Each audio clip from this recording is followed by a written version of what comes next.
Processo de distribuição voucher combustível para beneficiário agricultura foi cobre município tolo, ane Sambaucau, Lauten no Maliana.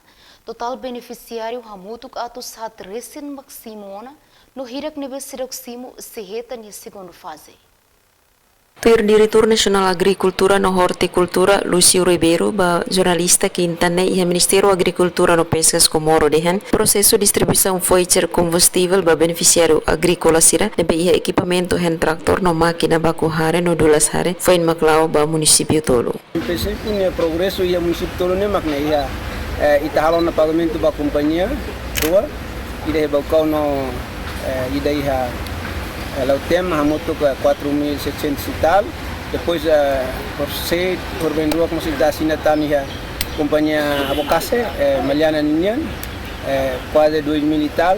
Por volta daí tal pagamento da companhia Tolune hamoto que 6.000 basic 8.000. Dia conta, progresso da distribuição ba iha município Tolone, Ministério Agricultura halau na pagamento ba companhia rua ida iha bocau no ida iha lautem, montante orçamento liu rihun hat atus nen resin. Nia considera processo de distribuição combustível para beneficiário hirakna importante tebes atau bela segura agricultura serena atividade hoto iha município. Total beneficiário para município tolo liu rihun hat número de hetan hotona voucher combustível. Tangne Ministério precisa tung halo monitorização los kalai companhia fornecedor de combustível para beneficiário sira. Madalena Horta, STL News.